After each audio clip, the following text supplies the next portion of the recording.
Hello everyone, I welcome all of you to BPSC Sutra. तो इसमें हमने सिक्स का ए कल हमने देख लिया है। ये क्वेश्चन हमने कंप्लीट कर लिया है। आज हम लोग सिक्स का बी देखेंगे। इसमें क्वेश्चन क्या है?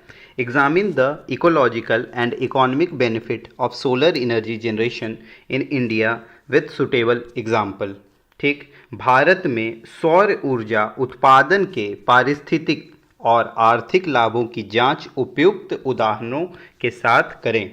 मतलब सही आप बताइए कि कैसे पर्यावरण और आर्थिक कैसे बेनिफिट हो रहा। क्वेश्चन इतना ही है, ठीक है। किसके कारण? सोलर एनर्जी के कारण, सोलर एनर्जी जनरेशन के कारण कैसे आपका इकोलॉजिकल एंड इकोनॉमिक बेनिफिट जो हो रहा है, इसको ध्यान देना है। ठीक, तो क्वेश्चन क्या है? 38 मार्क्स का क्वेश्चन है। अगर ये क्वेश्चन छोटा होता तो हम लोग आसानी से इसको तुरंत डायरेक्ट क्वेश्चन पे आ जाते हैं, बट ये क्वेश्चन 38 मार्क्स का है, तो थोड़ा सा पहले इसको इंट्रो देंगे, इंट्रो के बाद थोड़ा डेटा डालेंगे, उसके बाद क्वेश्चन पे आएंगे कि इसके क्या बेनिफिट है, इकोलॉजिकल एंड इकोनॉमिक बेनिफिट क्या होंगे।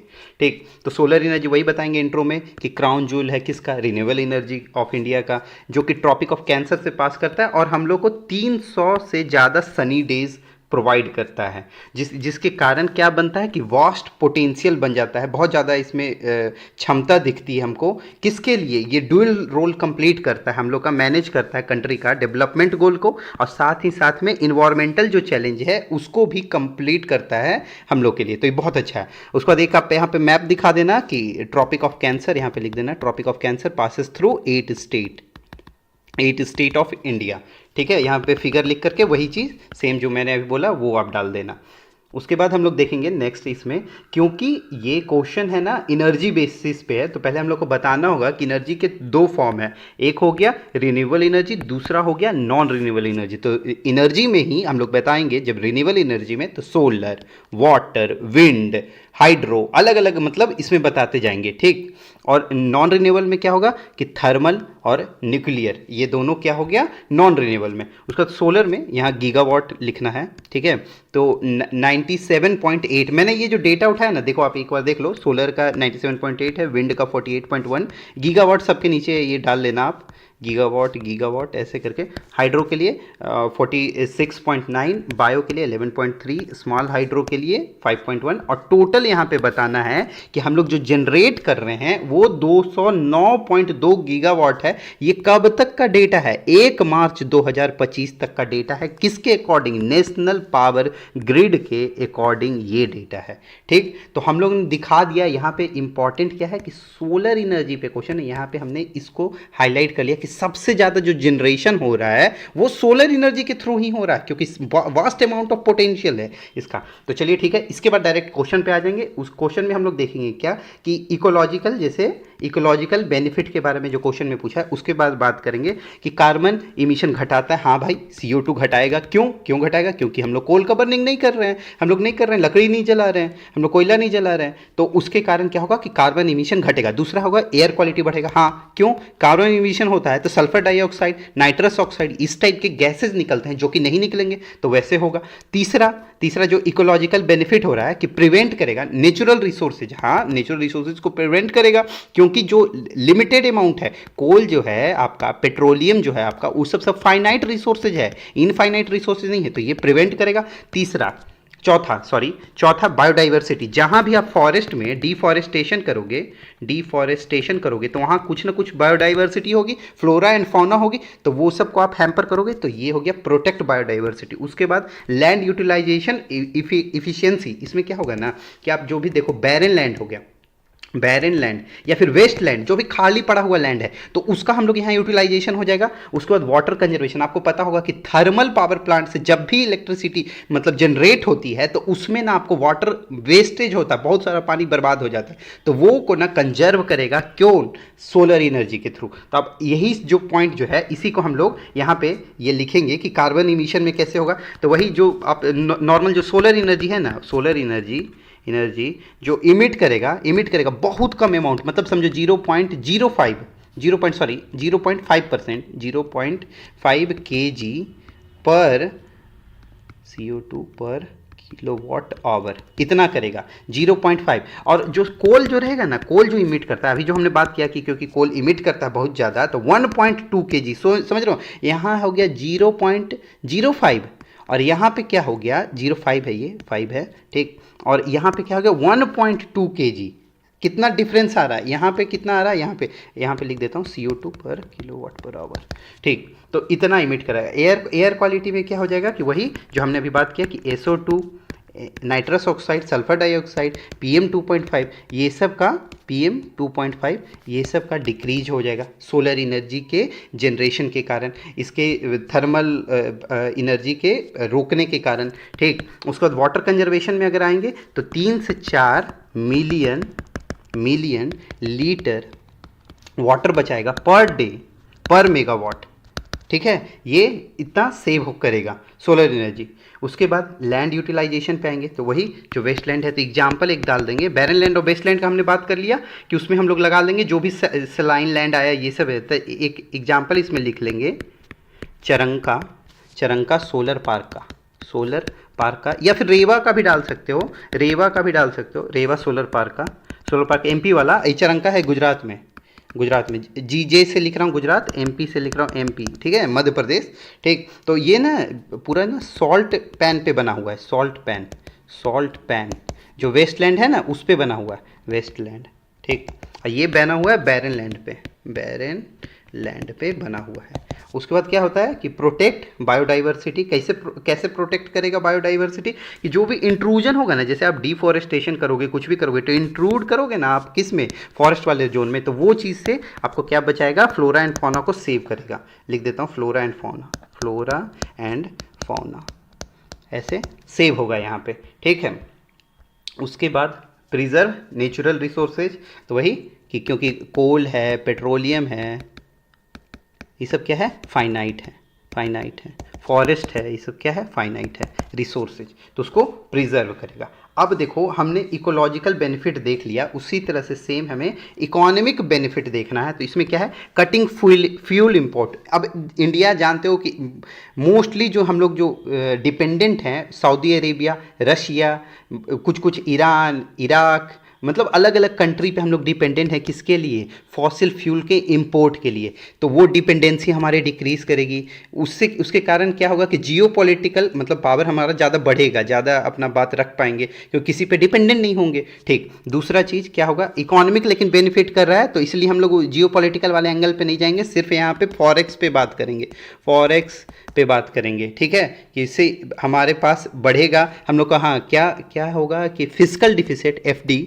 जो है ये घटेगा, फिजिकल डिफिसिट डिक्रीज होगा, ट्रेड बैलेंस ठीक होगा ठीक है। तो इससे रिलेटेड, क्योंकि हम लोग यहाँ बात कर रहे हैं इकोनॉमिक बेनिफिट के बारे में ठीक है। उसके बाद मैसिव एम्प्लॉयमेंट कैसे देगा, क्योंकि ये skilled, unskilled, semi skilled, research and development सब में मतलब प्रोवाइड करेगा एम्प्लॉयमेंट। उसका रूरल एम्पावरमेंट कैसे होगा, क्योंकि अब देखो गाँव में जाओगे जहाँ इलेक्ट्रिसिटी नहीं पहुँच पाई है तो वहाँ स्ट्रीट लाइट आपको देगा। उसके बाद जो इरिगेशन के लिए है फार्मर को, जैसे PM कुसुम टाइप का योजना, तो वो सब क्या होगा, रूरल एम्पावरमेंट। उसके बाद इंडस्ट्रियल ग्रोथ कैसे होगा, कि इंडस्ट्रियल ग्रोथ जब आप सोचो कि कोई नया चीज़ अगर बनेगा तो कहीं ना कहीं तो मैन्युफैक्चर होगा ना, क्या फोटोवोल्टिक सेल, PV जो सेल हो गया, वो सब जो बनेगा, उसका इक्विपमेंट बनेगा, तो कहाँ बनेगा, इंडस्ट्री में, तो इंडस्ट्रियल ग्रोथ होगा। रिड्यूस टैरिफ, आपको पता होगा कि अभी 7 या 8 या 9 रुपये अलग अलग सिटीज़ के हिसाब से पैसा लगता है टैरिफ चार्ज, जो जबकि अब सोलर से करोगे ना तो 2 रुपये यूनिट, मतलब पर यूनिट आपको मतलब चार्ज पे करना पड़ेगा। तो क्या होगा, सबके लिए बेनिफिट होगा, सबके लिए। हाँ,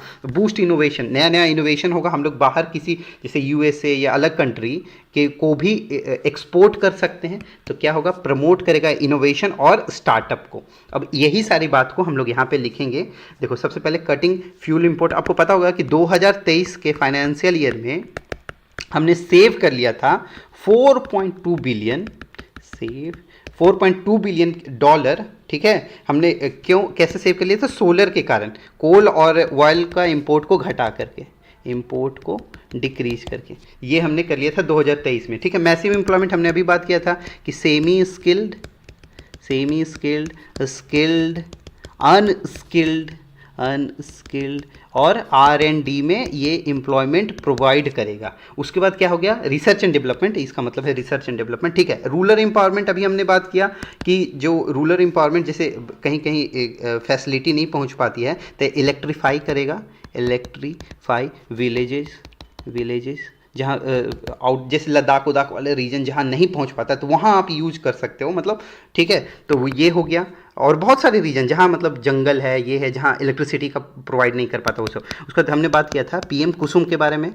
पीएम कुसुम, तो इसमें क्या होता है कि सोलर पंप मिलता है, सोलर पंप आप खुद भी इस्तेमाल करो, नहीं तो आपको एक्स्ट्रा इलेक्ट्रिसिटी है तो किसी को बेच दो इसके थ्रू, ठीक है। या फिर जैसे इरिगेशन के लिए आप यूज हो रहा है तो आप अपना खेत का तो इरिगेशन करोगे ही करोगे, साथ में किसी और का आप इरिगेशन करके उसका एक्स्ट्रा मनी कमा सकते हो। तो स्मॉल एंड मार्जिनल फार्मर के लिए बहुत अच्छा है, ठीक। उसके बाद कैसे कैसे इकोनॉमिक और बेनिफिट कैसे होगा कि हाँ, इंडस्ट्रियल ग्रोथ में क्या हो रहा है ना कि प्रोडक्शन लिंक इंसेंटिव स्कीम चला रहा है गवर्नमेंट, जिसके किस पे हो रहा है कि manufacturing of PV cell, photovoltaic cell, ये सब के लिए, इक्विपमेंट के लिए ये सब होगा, ईवी चार्जर के लिए, ईवी चार्जर। उसके बाद अब जो भी सोलर पावर्ड, समझ लो सोलर पावर्ड कुछ भी होगा तो उस पर प्रोडक्शन लिंक इंसेंटिव दे रहा है, तो क्या होगा, इंडस्ट्री ग्रो करेगा। ऑब्वियस सा बात है कि उसमें आपको सब्सिडी मिल रहा है, सब कुछ मिल रहा है, तो क्यों नहीं ग्रो करेगा। हाँ, रिड्यूस इनर्जी टैरिफ कैसे घटेगा, तो अभी मान लो 7 रुपये है, तो जो कि यहाँ पे लिख दो कि ₹2 पर यूनिट, 7 से 2 रुपये, मतलब सोचो इतना घट जाएगा, तो कितना लोग के लिए बहुत राहत का बात है। यहाँ इलेक्ट्रिसिटी कॉस्ट भरते भरते, जैसे जो डोमेस्टिक हो गए, हम लोग जो यूजर होंगे, लिख देता हूँ मैं यहाँ पे, डोमेस्टिक हो गया, डिस्कॉम्स को हो गया, डिस्कॉम्स, या फिर इंडस्ट्रीज हो गई, एंड इंडस्ट्री का तो बहुत ज़्यादा कॉस्ट आता है, और उनको इलेक्ट्रिसिटी का सही से सप्लाई नहीं होगा तो सारा मशीन ही बैठ जाएगा, तो वो भी होगा। कैसे कैसे ये सब सारा इकोनॉमिक बेनिफिट में आ रहा है। अच्छा, इनोवेशन का हमने बात किया कि इनोवेशन, देखो इस टाइप के क्वेश्चन में ना अगर आपको नहीं भी आए तभी ऐसे लिख सकते हो, ओवर 450, कोई देखने जा रहा है क्या कि 450 प्लस है स्टार्टअप नया, या 500 है, मन करे तो जितना, मतलब लेकिन बहुत ज़्यादा भी मत लिख देना ऐसा कि कुछ अलग ही लेवल पे चला गया। तो 450 स्टार्टअप जो है ना इंडिया में, मतलब फोकस कर रहा है स्टार्टअप, मतलब सोलर टेक पे, ठीक। तो ये ऐसे करके आपको लिखना है। एग्जाम्पल में ऊर्जा से होता है ना, तो ऊर्जा से याद रखना, ऊर्जन, ठीक है। सनरूफ गाड़ी का होता है ना, सनरूफ, तो उसी तरह से याद रखना। जून के महीने में ऐसे भी गर्मी पड़ती है ना, जून रूफ। ये सब स्टार्टअप का नाम बता रहा हूँ, ये याद कर लेना, क्योंकि वहाँ पे लिखने के लिए होगा ना कि कुछ स्टार्टअप आप बताओगे, जैसे सोलरीफाई एटसेट्रा आप डाल देना। चलो ठीक है, इसके बाद ये हो गया, ये पार्ट कंप्लीट हो गया। उसके बाद देखो सम चैलेंजेस, यहाँ पे मैंने कुछ चैलेंजेस का बात किया है, तो इसके लिए ना आप देखो, जैसे ग्रिड स्टेबिलिटी, ठीक है। बहुत जगह ग्रिड का सोलर, क्योंकि सोलर एनर्जी वेरिएबल है तो इलेक्ट्रिसिटी का फ्लो कम ज़्यादा होते रहेगा, तो वो ग्रिड स्टेबिलिटी में प्रॉब्लम आएगा। लैंड एक्विजिशन डिस्प्यूट, जैसे आपको जो एरिया है वहाँ पे अगर लगाना है सोलर पार्क लगाना है, कुछ भी लगाना है, तो वहाँ पे लैंड एक्वायर करने में ना प्रॉब्लम होता है। उसके बाद क्या है कि सोलर ई वेस्ट मैनेजमेंट, जो भी एक्स्ट्रा जो वेस्टेज जो निकलेगा, जैसे इलेक्ट्रॉनिक वेस्टेज होता है, सोलर वेस्टेज होता है, जैसे सिलिकॉन ये सबसे बना होता है ना, तो उसको मैनेज करने में प्रॉब्लम होता है। और इसका ना कि स्किल्ड लेबर भी नहीं मिल पाता है ठीक से, मतलब जो कि सही से आके मेंटेनेंस कॉस्ट करे। या फिर और एक और चैलेंज लिख सकते हो कि initial setup cost is high, initial setup cost is high. Starting में तो आपको हाई लगेगा ना, आपको मतलब लगाना पड़ेगा सब कुछ, तो उसके लिए पैसा थोड़ा खर्च होगा। उसके बाद देखो कुछ तो हमने सक्सेस स्टोरीज जो एग्जाम्पल के रूप में, जैसे ये देखो यहाँ पे मैंने लिख रखा है, सॉरी एक मिनट, यहाँ पे मैंने लिख रखा है सक्सेस स्टोरीज के एग्जाम्पल, जैसे वादला सोलर पार्क, ये कहाँ है, ये है राजस्थान में, और जो कि ना सबसे लार्जेस्ट सोलर मतलब पार्क है, largest solar park of India, largest solar park of India, आई से लिख दे रहा हूँ इंडिया से। और ठीक है, ओमकारेश्वर डैम, ये तो फ्लोटिंग सोलर पावर प्लांट है, कहाँ है, मध्य प्रदेश में है ये, largest floating solar power park, largest floating solar park. उसके बाद अभी तो ये तो हमने बात ही कर लिया चरंका सोलर पार्क के बारे में, जो गुजरात में है और ये सलाइन वाटर पे बना हुआ है, मतलब कि सलाइन लैंड पे बना हुआ है। सलाइन लैंड जो कि वेस्ट लैंड था उस पे बना हुआ है। तो ये सक्सेस स्टोरीज हो गया। अब गवर्नमेंट इनिशिएटिव इसके लिए क्या क्या लिया है, तो नेशनल सोलर मिशन, पीएम कुसुम प्रोडक्शन लिंक इंसेंटिव दे रहा है, इंटरनेशनल सोलर अलायंस, ये फ्रांस के साथ मिल करके हमने स्टार्ट किया, जिसका हेडक्वार्टर कहाँ, गुरुग्राम में है। उसके बाद क्या हो गया कि सोलर पार्क स्कीम हो गया। छठा हो गया सोलराइजेशन ऑफ गवर्नमेंट बिल्डिंग के ऊपर लगाना है, और सूर्यग्राम स्कीम, ठीक है, सूर्य घर स्कीम है। उसके बाद वे फॉरवर्ड आपको बताना है कि policy support, skill development, public private partnership and R&D development. ठीक है, देखो ये ना वे फॉरवर्ड में आप एक काम करना कि PPP, R&D, ये पॉलिसी सपोर्ट, स्किल डेवलपमेंट, ये मोस्टली क्वेश्चन में ऐसे ही फिट बैठ जाएगा। तो आप कुछ ना वे फॉरवर्ड ऐसे ही ध्यान रखना हमेशा कि जब भी आए एग्जाम में तो वहाँ पे हम लिख पाएँ। उसके बाद देखो यहाँ पे क्या होगा कि solar energy is more than, मतलब क्या है, वही क्लाइमेट सॉल्यूशन। अब ये देख लेना, ये कंक्लूजन है कि economic engine and employment generate करेगा, प्रोवाइड इन्वायरमेंटल सस्टेनेबिलिटी। हाँ, ये चीज़ देखना, इंडिया मस्ट हार्नेस सन, ठीक है, इसको with speed, scale and strategy. और इसका PDF आपको कहाँ मिल जाएगा, तो BPSC सूत्रा पे मिल जाएगा। Thank you so much.